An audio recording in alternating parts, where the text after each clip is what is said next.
Sempat tenang dan tak terusik selama puluhan tahun, tiba-tiba Presiden Joko Widodo menerbitkan Peraturan Pemerintah Republik Indonesia Nomor 26 Tahun 2023 tentang pengelolaan hasil sedimentasi di laut. Salah satu isi dari peraturan itu adalah memperbolehkan ekspor pasir laut. Ada dugaan dibukanya keran ekspor pasir laut ini berhubungan dengan proyek Ibu Kota Nusantara. Kenapa? Ini analisanya. Indonesia adalah pemasok utama pasir laut Singapura untuk perluasan lahan melalui reklamasi. Pasir-pasir impor diambil dari gugusan pulau di sekitar Kepulauan Riau, dengan pengiriman rata-rata lebih dari 53 juta ton per tahun. Aktivitas itu berlangsung dari tahun 1997 hingga 2002. Pasir dari perairan Kepri dikeruk untuk mereklamasi Singapura. Volume ekspor pasir ke Singapura sekitar 250 juta meter kubik per tahun. Pasir dijual dengan harga 1,3 dolar Singapura per meter kubik. Padahal, harganya dapat ditingkatkan pada posisi tawar sekitar 4 dolar Singapura. Dampak ekspor besar-besaran pasir laut ke Singapura mencapai puncaknya pada tahun 2002 yang menyebabkan Pulau Nipa di Provinsi Kepulauan Riau tenggelam. Sadar akan kerusakan yang ditimbulkan dan desakan dari sejumlah pihak, pemerintah melarang total ekspor pasir laut sejak 2003 melalui Surat Keputusan Menteri Perindustrian dan Perdagangan Nomor 117 MPP, Kep. 2, 2003 tentang penghentian sementara ekspor pasir laut.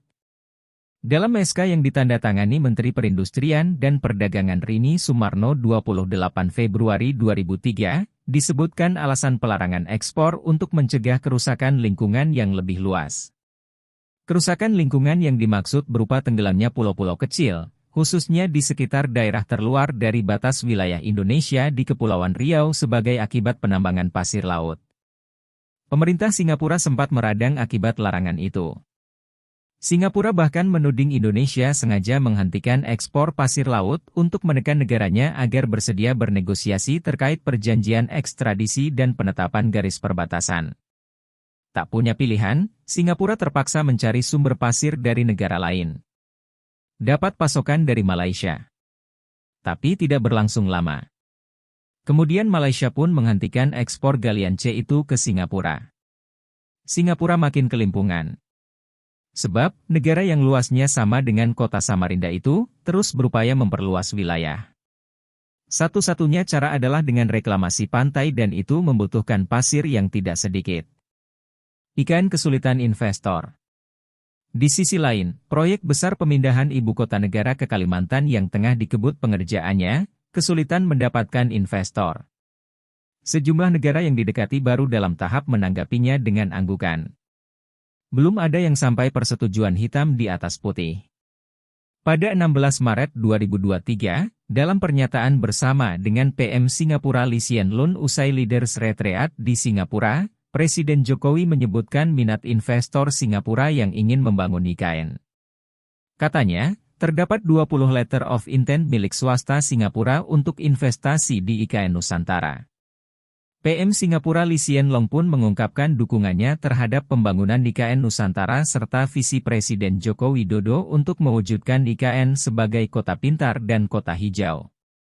Kelanjutannya, Menteri Pekerjaan Umum dan Perumahan Rakyat Basuki Hadimulyono menyambut kehadiran 95 orang investor dari Singapura di area proyek pembangunan IKN, Rabu 31 Mei 2023.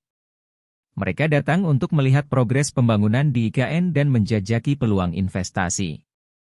Basuki menyebutkan, kehadiran 95 orang investor dari Singapura di area proyek pembangunan IKN yang merupakan salah satu rangkaian kegiatan Singapore Business Visit to IKN Nusantara di Kalimantan Timur. Dengan fakta-fakta itu sepertinya bukan kecurigaan yang berlebihan bila menggarisbawahi ada relasi yang tidak terputus antara IKN dan Singapura dengan keputusan Jokowi membuka kembali ekspor pasir laut. Bagaimana menurut Anda?